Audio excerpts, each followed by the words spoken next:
Welcome back to Credentialing Chronicles, where we spill the doctor's tea hotter than your morning coffee.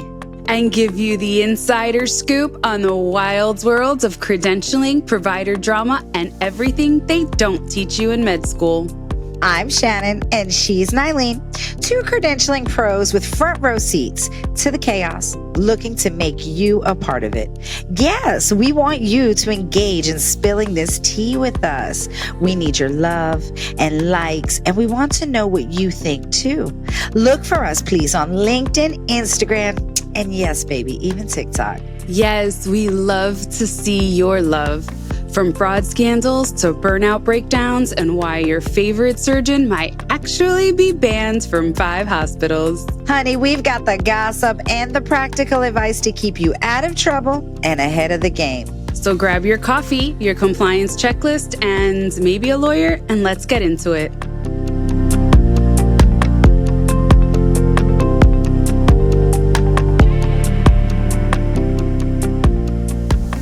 Hey!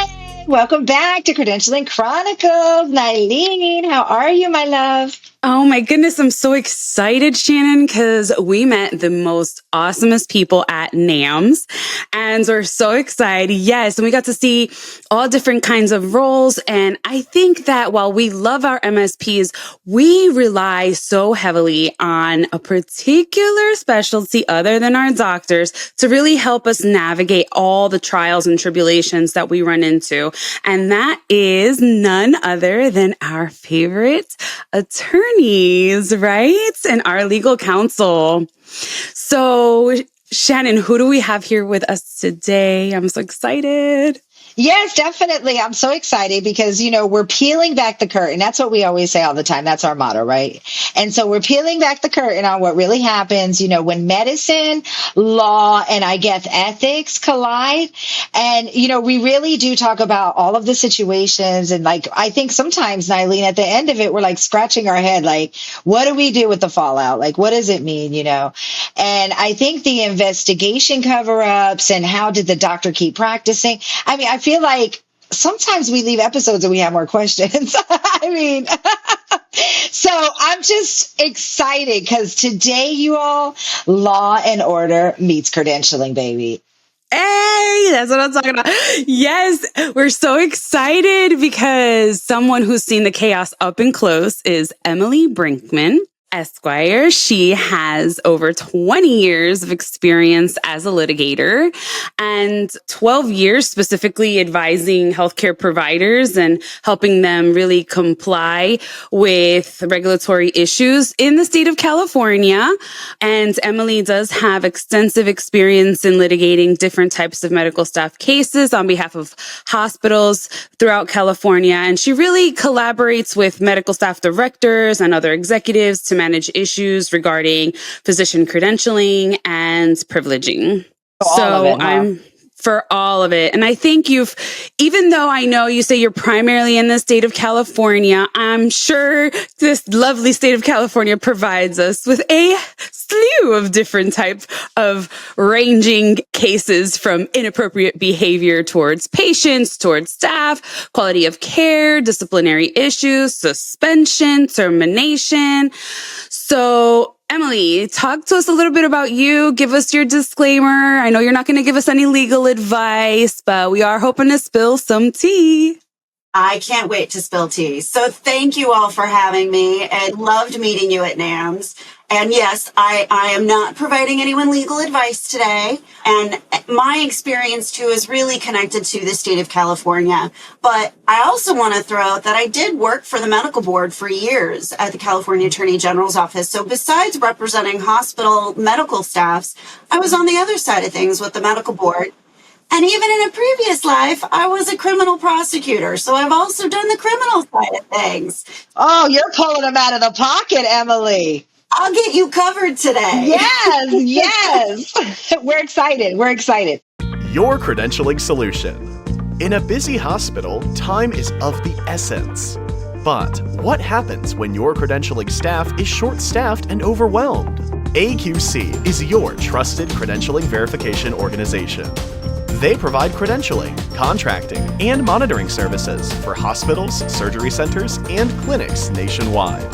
With AQC, you can say goodbye to the stress and uncertainty of credentialing.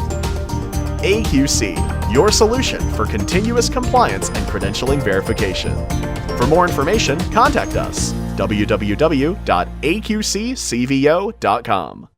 Tell us, have you heard of Credentialing Chronicles? How did you get with us? When I met you at NAMS, I just thought your energy is just so on point with us. I know that you and Nyleen had some good banter. And I think, you helped NAMS out a lot as well, correct? This was my first NAMS in person, and I loved it. I've been a member of NAMS for a while now, but hadn't been able to attend the conference. So this was my first one, and I just loved it. It really sort of re-energized my love for the work that we do every day and protecting patients and working with our med staffs. I got to reconnect in person with some of my clients, which is always really great. But as I was walking around NAMS, somebody's like, there's a podcast. And that's when I checked you all out and started listening, and I've been hooked since. I've been to all your episodes. Oh my God. I'm so excited. Okay. So I guess let's just get you started. Should we throw something hard at you? Okay. So I guess let's start with maybe what some would call maybe the silence. A doctor gets arrested. There's a patient type of complaint. Somehow, somewhere, nobody at the board or, hospital is letting them know for months, and things are actively, happening. How does that happen? Why is there some disconnect sometimes? Even in California, if you just want to talk specifically, yeah. Unfortunately, we do see that happen sometimes. And so there's a lot of different reasons for the disconnect. One is, let's say law enforcement is doing an investigation. They're going to treat that investigation as confidential. And it's the same with medical boards. They're not going to start talking about what they're investigating until they have facts and can move forward with the case. And that's because they don't want to perhaps have evidence get destroyed by a subject who knows they're under investigation. Or what happens if there's nothing there with their investigation and now they've potentially defamed or, ruined a reputation of a provider that didn't have any, issues. So same kind of premise of innocent until proven guilty. Yeah. So, but sometimes you do see where something will happen and then they'll say, oh, this happened. Has anybody else been victimized? They kind of do publicly. Okay. But then sometimes the license is still active on the board. Right. So, in California, what should happen, particularly when an arrest is made of a provider, that notice of arrest report should be going automatically to the medical board. And the licensees have an obligation under certain circumstances to report the arrest. But you've been arrested, are you going to report to your medical boards? That sometimes they don't always do. Yeah, tell them, Nyleen. Because whose responsibility, right? Policeman number one arrests so-and-so. When we get arrested, not that we've ever been arrested, but let's just say I get arrested. I'm not going to get arrested and say I'm a medical staff professional. So when a doctor gets arrested, he doesn't necessarily say, hey, I'm a doctor, right? He may be on vacation with his family, right? So let's say they find out that he is a doctor. Whose responsibility is it to say, I've been arrested or this person has been arrested? Is it the policeman's responsibility or is it the physician's responsibility to self-report? So it's twofold. One, the physician has an obligation to self-report under certain circumstances, not always. A misdemeanor DUI, I'm not sure is still reportable in California automatically, but certain felonies are. But so there's differences. But in California, any license. I can't. I'm sorry. Wait, hold on. Just wait. Let's just say, hold on. I just got to pause there for a minute because if you work at my hospital, you have to report yourself that you had a DUI. Really, for real? I'm just talking about the med board. I haven't even talked about what your bylaws might require. Oh, okay. That's right. Okay, sorry. I'm just getting over this. This is for your licensing boards. Now, within the California, we call it the CLETS program, the rap sheet program, there's a function where because all the licenses that are issued in the state of California are entered in a database, they should be talking to another. So when that database knows this pops up that they're a licensed provider, that's what automatically notifies the board. It's not the cop's job to say, oh, are you a doctor? It's part of the function of the rap sheet program, essentially. I found it didn't always work super well.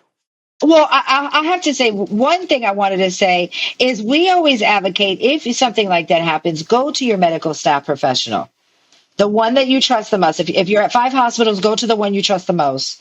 And that medical staff professional will walk you through that process and help you update all your disclosures, get yourself right, and it can become a process where we learn from that process instead of the provider feels shamed.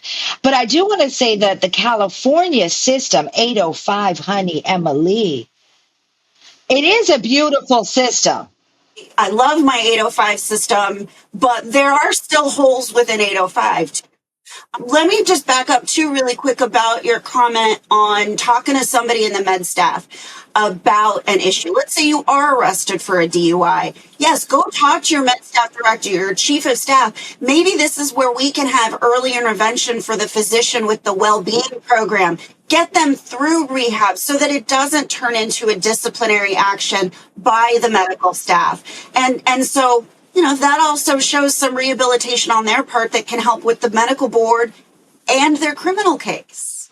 Emily, we do have to understand, though, they're going to be in bed for a couple of days licking their wounds. They feel bad. So what do you say? What? Because I would. I'd be in bed. I got tissues. I got some ice cream. I'm calling Nyleen, letting her know what has happened. Maybe I get some advice. And then so give me the time frame, beautiful. Is it 24 hours? Is it 48? How long can a person lick their wounds and recuperate before it's like, okay, got to get up, got to report, got to do this process? Yeah. So generally in California, you've got about 30 days to report. Oh, that is plenty. You got time to go talk to a lawyer and get some advice. Rap sheets can be updated pretty quickly. So the medical board might be getting information within 48 hours. And criminal charges may also not be filed right away if it's a misdemeanor. The DA can take time to get drug tests and things like that. Yeah, or the medical staff personnel is going on the arrest records every day and finding out within 24 hours. You may not have time to lick your wounds, Shannen. And what do the bylaws say for requirements for notifying? Exactly. So, it's all these different areas that you're a part of, each have their own specific reporting requirements. And so you really have to take that in consideration as a provider when you're signing on with all these different organizations, right? And then, because if you don't report, they can report that you didn't report. Absolutely. The medical board will definitely go after people for not reporting. They do not like that. Transparency is key. Transparency is very important to the California Medical Board, or all of the medical boards in California. Yeah.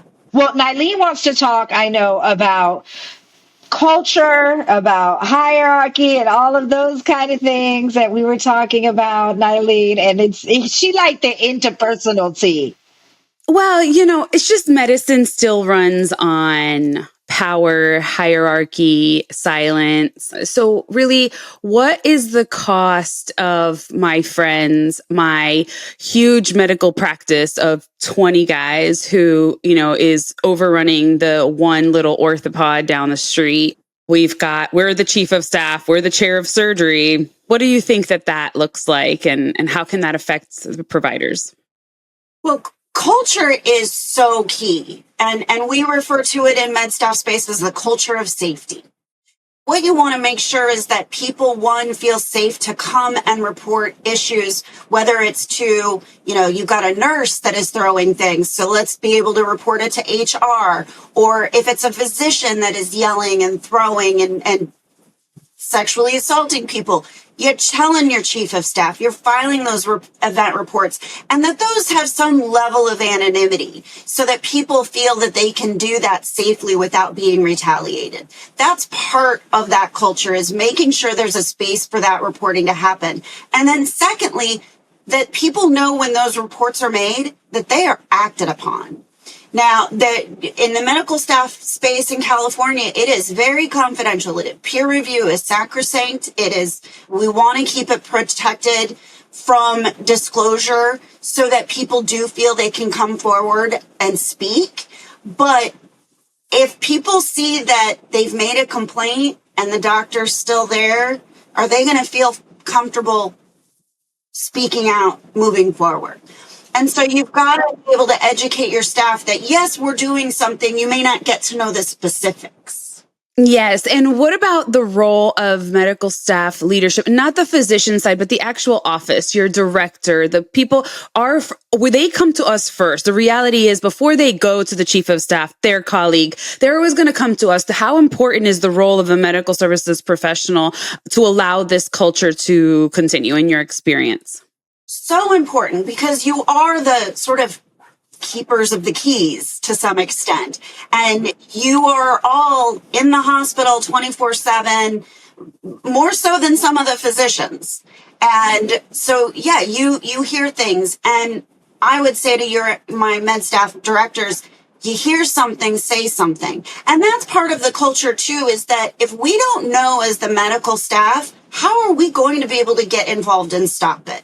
So if people aren't reporting these problems, or we're not seeing any action from the medical board, because let's say they're still investigating, they haven't made anything public yet, we're not going to know from the med board perspective. So they still show a clean, active license.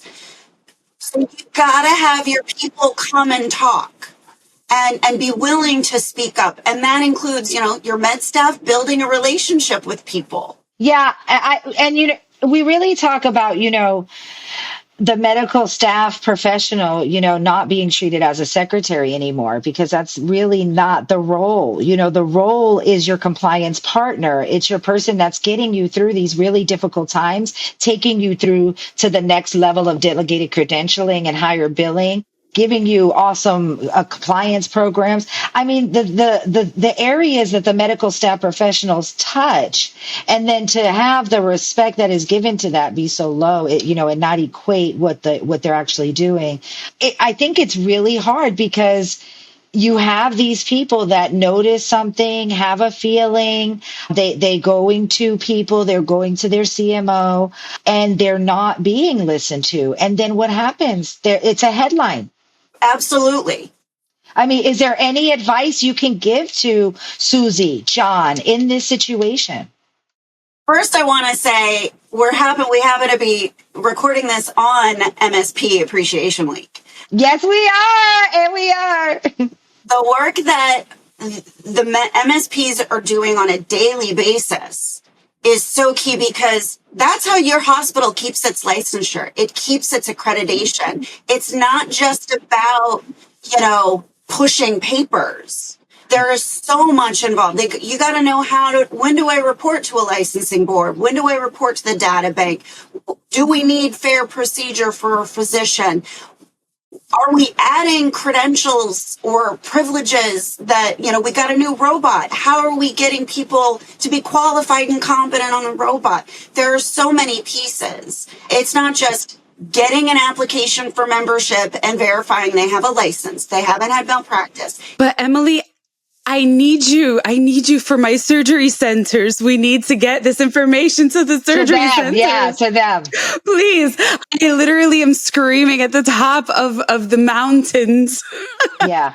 I mean, in California, surgery centers are generally not considered peer review bodies. And a peer review body they can be. You would hope that they would want to be. I mean, you would hope that they would, participate. Right, but they are still required to credential and ensure the competency of their providers. So what does that mean? And report to the NPDB. Yeah, and if you're not looking at these credentialing, are they subjecting themselves to a liability for negligent credentialing? Because they have allowed Dr. X to perform a surgery. I'm just, Dr. Dunch-esque that doesn't even know how to do surgery. And they've allowed it because they didn't bother to look. Or layoffs happen and they want to cut out the medical staff first because it's a cost center. How many times do you hear the medical staff is the cost center? Oh, it's okay. Susie could do it. Susie don't need the other two people that are helping her. No, Susie needs the team. Susie needs the team. You can't do it with one. And I've seen it happen with my clients. And then what happens is we are not processing applications. We are not processing reappointments. You're setting people up to fail. Yeah. We are setting people up to fail. We are setting the hospital up to fail then. If you haven't re-credentialed people, the Joint Commission or whatever accrediting body is going to come and say, no, where are you? We're looking at fines from the Department of Public Health during survey. Like there's so many areas that cross over that is dependent upon your med staff. And having that communication with your leadership, with your governing board is also so key. Because one of my colleagues talks about it as a three-legged stool between administration, medical staff, and governing board. And if any of those are not right, it's going to topple. And so let's hope we're all working together to ensure patient safety and quality medical care continues to be provided. Well, and the biggest thing is, let's just throw the word out there, confidentiality, right? Confidentiality laws are written to protect, fairness is what they say, right? But I think in the end, they really do protect the wrong people sometimes because these people are doing it again and again. Everybody's protecting nothing is on the medical board. There's no one place that a patient can go and say, is Dr. Bob Jones okay for me to go see, and know 100% up to the last 48 hours whether or not he has some pending investigation or she. Yeah, and that's sort of one of the things I struggle with. When I started doing the work at the Attorney General's office representing the medical board, I learned a lot about verifying your physician. And let me tell you, how many times do I have to tell my mom and dad, have you looked up your doctor? And a lot of that is on the patient, unfortunately. But, are they doing a Google search? Are they looking at license verification? Are they board certified? Not that Do you guys hear this? Please like and share. This is from Emily Brinkman. And she is telling you, Google, look it up at the medical board. Well, and for our healthcare facilities, whether you're a surgery center, a hospital, anybody, when you verify, best practice. I mean, Emily, really, as an attorney, how important do you think it is for us to teach that we should be verifying all 50 states, use FSMB, use a verification system where we can verify all 50 states instead of just the state that they're practicing? You as an attorney, how can that be life-saving for a patient or for a hospital? What I think you should be looking at is where have they practiced? Where have they had licenses? And at a minimum, check those states. Maybe not every 50 state, not all 50 states, because if they've only been in, Kentucky, Texas, and California, I don't need to check New York. But that you have to depend on their disclosure to find them out. The FSMB lets you know and discloses it to you without them even telling you. Yeah. That's the good tool to use. If you're out there, if you have a CVO, you have a medical staff, your people don't want to invest in the FSMB, it doesn't matter. You got to tell them to get it because you find out a lot of stuff. Yeah. This episode of Credentialing Chronicles is sponsored by Med Elevate Solutions, your partner in turning healthcare chaos into operational clarity. With deep expertise in ASC, hospital, or physician office operations, clinical workflows, and compliance, their team helps you work smarter, not harder. Learn more at medelevatesolutions.com. Simplifying processes, amplifying outcomes, one facility at a time. So I guess you got to spill some tea. Right? I mean, right, Nyleen? Should we ask Emily? Yes. I mean, yes. Let's start with what? Craziest case, most low, creepiest case? Take it back to criminal. I mean, take it to Attorney General. Give us one from each time of your life. I mean, I'm ready.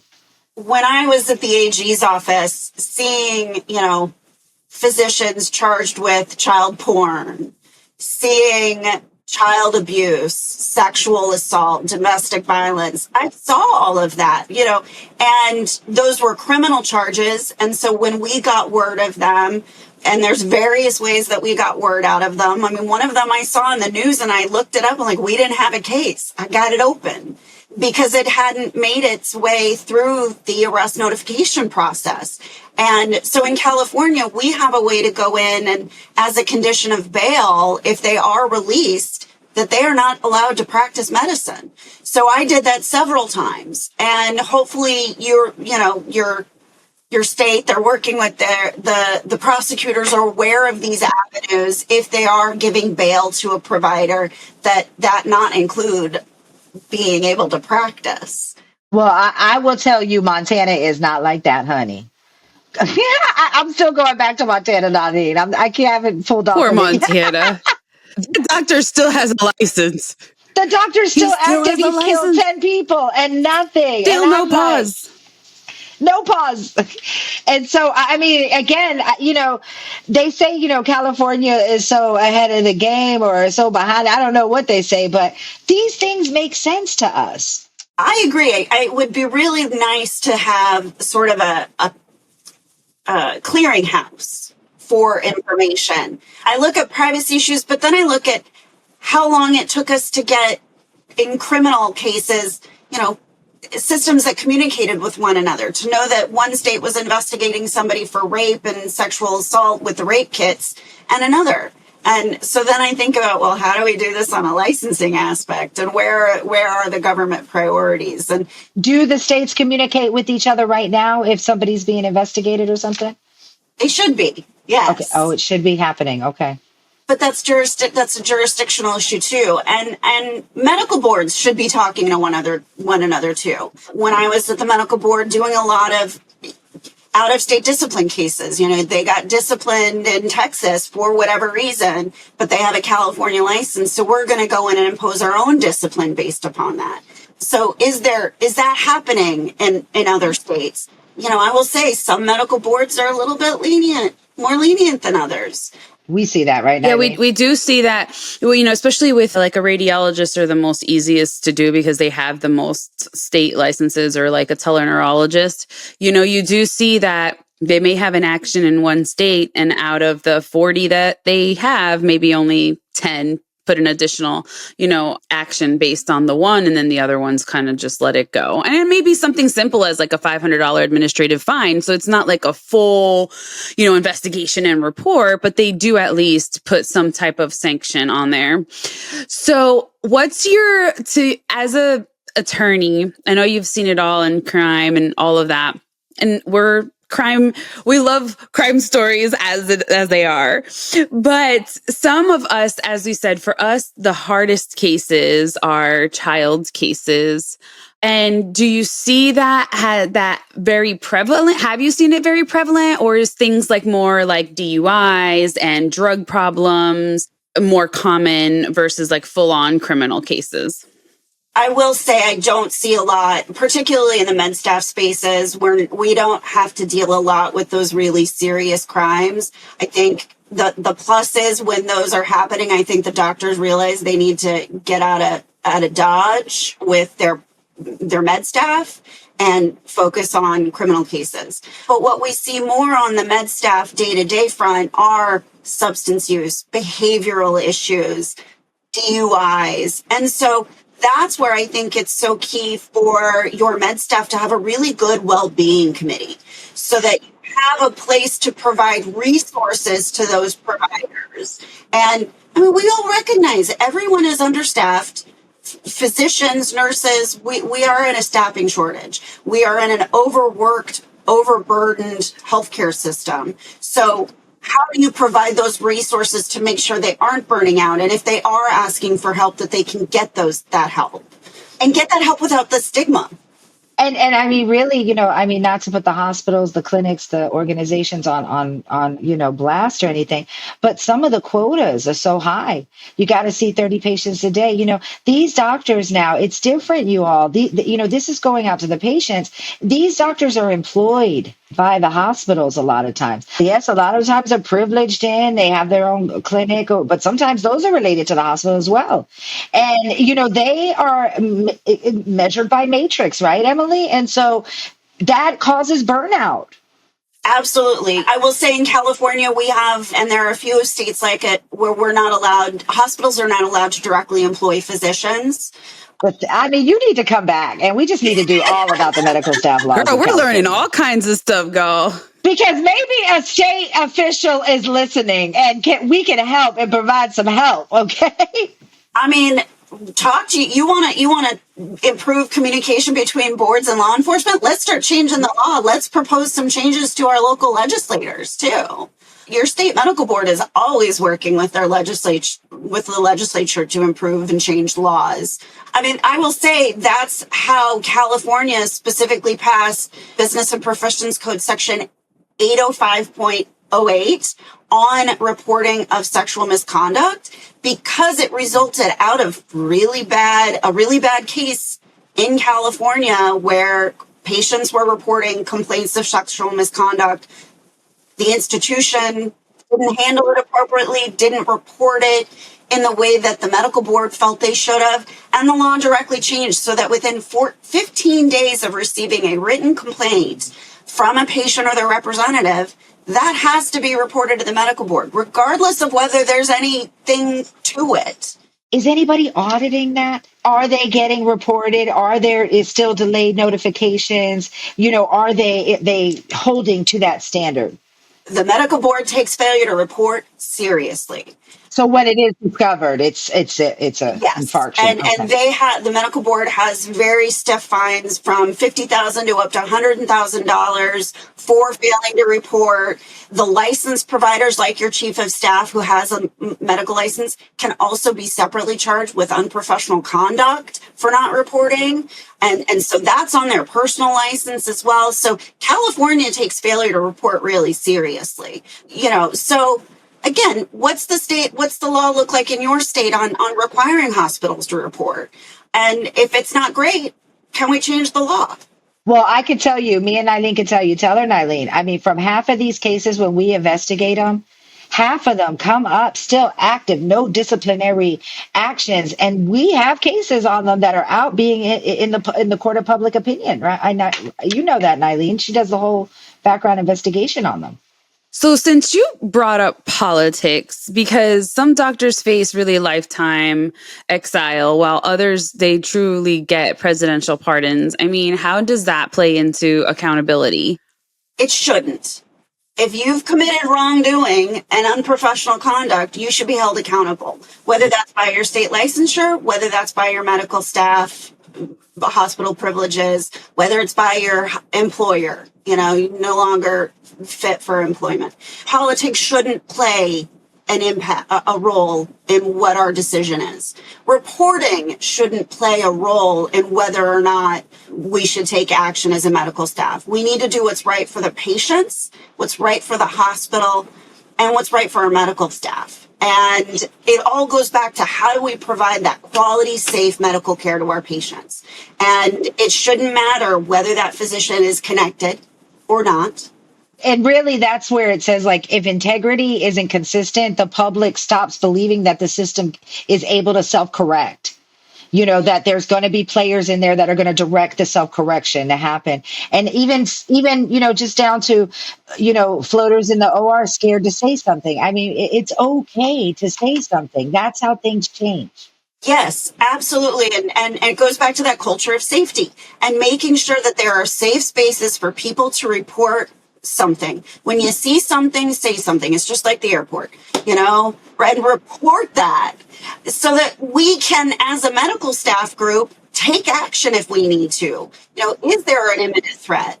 So, Emily, I want to break it down for new MSPs that are listening, because when I started in the MSP world, I didn't really ever get to talk to an attorney until you get into leadership, or you didn't understand why medical staff attorneys needed to get called.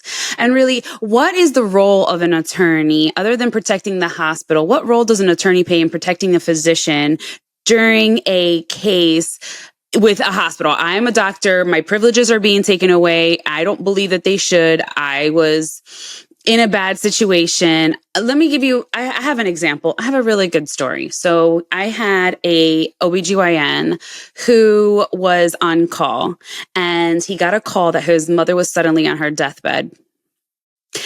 and a baby got delivered and he wasn't there to deliver the baby and they took away his privileges. So he's challenging the medical staff. So what is the role in a case like that where it is a true life, real, we have to decide as humans what is more important to us, right? Not that somebody's life isn't more important than my life or my parents' life, but we're humans. And so the role of an attorney in a case like that, what role do you play, and what does a new medical staff person have to say? Hey, this is why attorneys are important. Yeah. So I am the medical staff attorney. I do not represent the hospital in California, in part because, again, California can't employ physicians. So and medical staffs in California are required to be independent in their oversight of physician quality issues. Now, they report up to the governing boards, but my role is to advise them. We get this complaint in, somebody makes an event safety report. So my chief of staff first needs to assess, is there an imminent threat to patient safety based upon this? Is this a one-off? What is the history with this provider? Let's look at the facts as it relates to this case. And so that's the first assessment. And I hope my chief of staff reaches out to me to ask, what am I supposed to do? So I can lead them through that framework of, is it imminent danger to patient safety that you need to act? If not, what are your next steps? Now, I'm going to look at their bylaws too, because your bylaws should have a whole section on corrective action and hearing rights. And so follow your bylaws. That's your playbook. That's your rule set as a new medical staff provider. Know your bylaws, know your rules and regs. So you kind of like lay out the roadmap for them. I lay out the roadmap for them. And the sooner that you get me involved, hopefully the better it is that we can do everything by the book. Now, the physician who also is being investigated and had their privileges restricted, they have a right to go see their own counsel, and they probably should. I would always advise a provider to go get counsel, and often their med-mal insurance will pay for some of that too. So they could have coverage for some of this for attorneys. So that depends upon their policy. But they're also entitled to have process where they get an opportunity to be heard. And, in California, we call it fair procedure, and it's really a different term basically for due process. And so we want to make sure that the physician is getting their opportunity to be heard and have a right to present their side. And do you sometimes have to go against then the hospital attorney? Generally, no. Hopefully we were on the same side. Do you bring in your briefcase, slam it on the desk, and say, let's go to battle? But, there are cases, and these are built into the bylaws when you have a joint conference. That's what we call it here in California. When your medical staff and your governing board are at issue, there's a process to have a joint conference where we can basically have our own mini trial with attorneys to figure out how do we get on the same page and get back to providing quality, safe patient care. So it could get really ugly. It can get very ugly. And y'all, this is not like court. This is not like court, like when we and you go to the court. This is a whole nother world. She said this is a healthcare court. She said they both got attorneys. Does somebody play the role of the judge? Yes. So we hire attorneys that work in this space to act as a judge. Do they get a gavel? No. They don't get a gavel. I could suggest Emily, you're cheating them out of the role. Now most of our hearings are remote, so it's not even the same. We're not even in the same. Oh, man. It should look like a little stethoscope or something. Now, do they object and sustain? Yeah, absolutely. It runs just like what you see on Law and Order, except that it's on Zoom. The judge is a lawyer that we've hired that likely the MEC is paying for. And our jury, this is an affair procedure case with the physician. So your ob guy, Nyleen, it gets to have his side heard by a jury of his or her peers, of a bunch of physicians. So, you get 3 to 5 doctors. And some may, you will likely have one ob-gyn on the panel who understands the specifics of the case, but we put it on just like a normal trial. It's just It's just in an informal setting. No, but it's like, let's run through the facts, baby. Let's run through these facts. I mean, I wish Friends took it like that. Look, we're gonna set this trial for Friday. We're gonna run it through and figure out, if we can get it to where we're friends again. That'd be a great idea. There is so much that goes into a fair procedure, and this is where you really want. I really hope you have a good experienced med staff attorney, because fair procedure can be very complicated, can be very long, and unfortunately can be a very expensive process for the hospital. Because they're charging by the hour. Yeah. I know. We ain't mad at you, Emily, honey. Get your dollars. Okay, let's go back. Let's go back to MSP week. Okay, let's bring it back. It is Happy MSP week. We might have to release this episode next week. You might just have to jump ahead, Emily. This is such a good conversation. But I want to give the medical staff pros their flowers, because let's be honest, right? The most realistic situation that we will hear from all med staff is when the system above them drags its feet. Okay, so again, we're not giving medical advice here, but give just friendly advice. What do they do? They've got to remind those above them the risk to the hospital, to their licensure, to the accreditation for medical malpractice lawsuits. Document in a meeting. Document. Okay. Yeah. I mean, I'm a lawyer. I love a good document. If I got a document, it can make or break a case. Exactly. So basically the MSP becomes the conscience of the institution. We're reminding you that it exists. Yeah.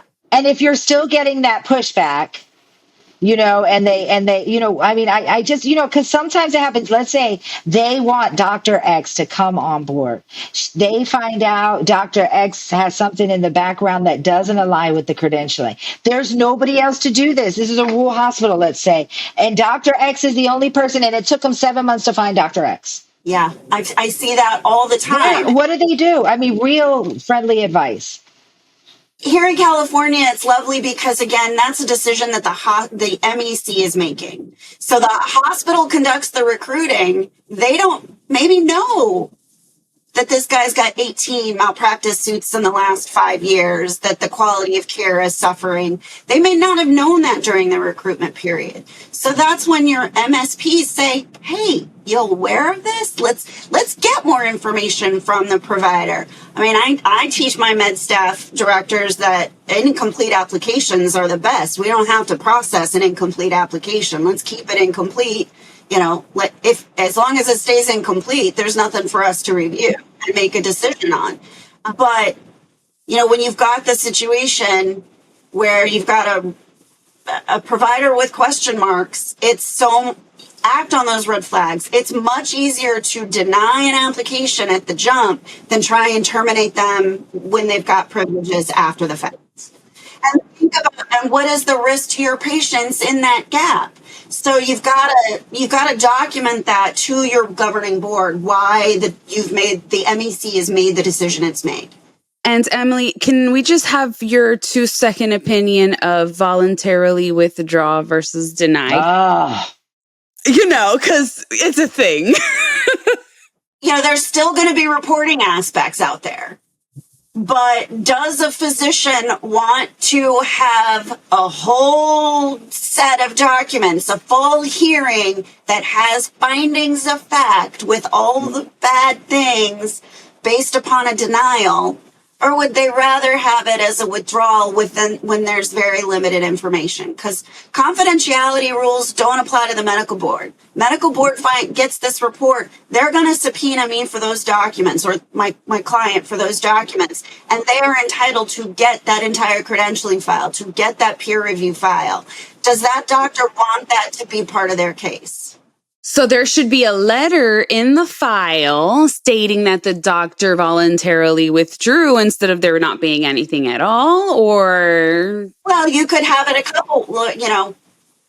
A lot of my med staff bylaws say, we've got questions. You've got 30 days to answer our questions. And until you answer these questions, we're treating your application as incomplete.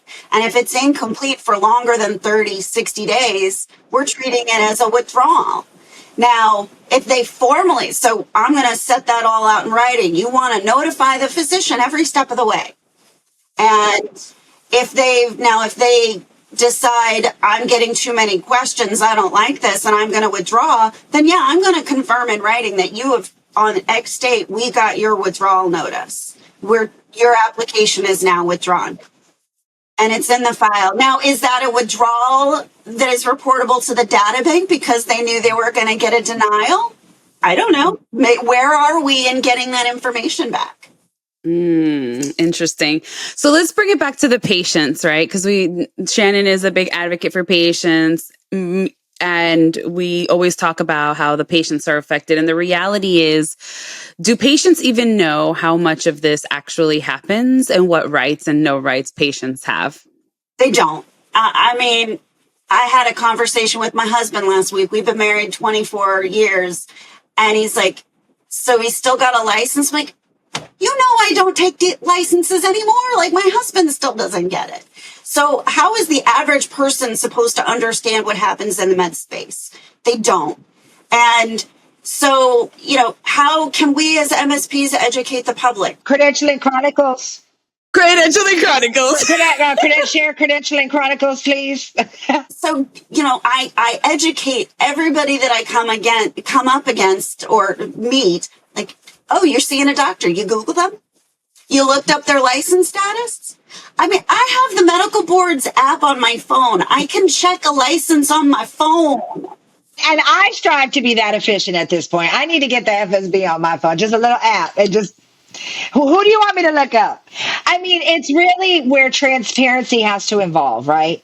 Because right now, the way it's working, providers feel shamed and it's not protecting patients. And we want to restore that. We want providers to come to us. We're human. We understand burnout is real. Things are happening. Let's restore the trust. And I think, my philosophy, I guess, in creating the Credentialing Chronicles is if we can let patients know more and more that this is happening, then maybe they can be their own advocate and before they become a victim, Absolutely. I had some notes earlier as I was looking through. I listened to, I binge listened to all your episodes and I'm scratching notes as I'm like, oh, what about this? And one of the things that really strikes me is when you are a patient, listen to your gut. If it doesn't feel right, it doesn't smell right, get out, get a second opinion and tell somebody. Because again, we can't do anything with that provider if we don't know about your experience. Emily, I'm sorry, but is this for patients? This is for patients. From a healthcare attorney lawyer in California, please, patients, listen to her. Say it all again, Emily. They don't know that you're even talking to them. Yeah, if you as a patient feel uncomfortable, think something is wrong, your gut says this diagnosis isn't right. My gut says they're not listening to me. Yes. Get out. And then tell somebody. Tell an office manager. Complaints to medical board. The medical board of California, you can file a complaint online. And by law, California is required to investigate every complaint. Now, not all investigations are equal. Some cases get closed much quicker than others. And some, the majority of cases get closed without corrective action being taken formally. But report it. Because there's still a report on record, right? Yes, the medical board has confidential reports that they got it. So if they keep getting complaints too on a physician, that they can then reopen old complaints. And that has saved a lot of people and has gotten a lot of bad actors out because, one person complained the first year, 5 people complained the next year, 11 people complained the third year. You understand? And the medical board said, wait a minute, we didn't listen the first year, but by the third year, fourth year, okay, let's go out and investigate now. Although it might not be, but voices together, help this whole process be heard. Absolutely. And I think the younger generation really has done a good job to say, we're no longer going to tolerate this. Like, this bad behavior, bad conduct was never okay. We just tolerated it. And the younger generation is like, we're not tolerating this. And I thank them for that. You know, I'm a Gen Xer, is like, just suck it up and be quiet and go about your work. That's what I grew up with. And I appreciate the fact that that's not how the younger generation is doing it. And I think that's contributing also to that culture of safety that we need to strive for. And I do think there are changes, and systemically, I have hope. There are always, unfortunately, I think, going to be problems, and we'll find holes and cracks in the system. But, you know, as we educate people to check out their doctor, as we educate our MSPs to also verify, and have staff report that. Yeah, no, I think that's a beautiful place to end, Emily. I mean, on hope, right? Let's end on hope. Because, you know, right, Nyleen, I mean, talking about this more, getting these things out, I mean, it's the only way that, and it is our hope that everybody shares this with everybody, because really it's the patients that we want to talk to, like Emily said, and it's, you can protect yourself just by getting out. I also seen a article that I was reading, bringing somebody to your appointments. It holds the doctor more accountable. They act a little different, you know. I mean, so that's another thing that I was going to start suggesting as well. Would you suggest that? Definitely. If you feel like you need help and you want an advocate, you need somebody else with you to understand. Absolutely. Or just to witness, right? I mean, just to witness, right? One, always ask for a chaperone too. If you are having a sensitive service exam, you ask for that chaperone. You might not want your husband in there, but can I get Nurse Jackie in here? So yeah. Right. Yeah, good one. So that not only protects you, but it protects the doctor. So doctors should be offering chaperones. That should be happening, whether it's an MA or a nurse or somebody, whether it's somebody from yourself. Now, one other thing that I've seen recently is a lot of TikTok videos on the patients taking video what happens in their doctors. There's some liability risk there. Yeah, we don't want to get into HIPAA violations, all right? There are some laws against that. So, you know, I caution a lot of that when, you know, as a patient, if you are recording your doctor's visit. Maybe you shouldn't be your doctor, right? Yeah. Right. That's the other thing, too. You know, if you are so worried that you feel like you're not getting care, let's go find another doctor. Exactly. Yeah. So, Emily, thank you so much and really for cutting through the noise. I could talk with you ladies for hours. I know. And this is how we were at NAMS, right, Nyleen? I mean, we could not stop talking. Yes, and that's why it's so exciting, really. You make law sound like really the thriller that it is. It's just as exciting as MSP well, I get to see it through the MSP, something that I love, through the eyes of an attorney. And I'm like, dum-dum. I am just there with you, Emily. Like, I would throw my briefcase with you, boo. Come on over. So share, you have to follow, you have to like, you heard it here straight from Emily. You know, make sure that you're advocating, you feel something. What did you say? Feel something, say something, like the airport? See something, say something. See something, say something. Yes. But we thank you so much for coming. Nyleen, you want to take us out today, my love? Yes. So for everyone that's listening, the next time you see a spotless credentialing file, just ask yourself, what's really missing? So this is Credentialing Chronicles. Until next time. Bye. Woo, that was a whole lot of tea. Who knew doctors had more drama than reality TV? And if you think that was wild, just wait till next week. We've got more stories, more scandals, and more credentialing chaos coming your way. And if you love the tea, please don't keep it to yourself. Like to show us you're listening. Please comment and join the conversation, and follow us on LinkedIn, Instagram, and TikTok. Also, share so everyone else can sip with us. Yeah, so see you next time on Credentialing Chronicles. Stay credentialed, not canceled.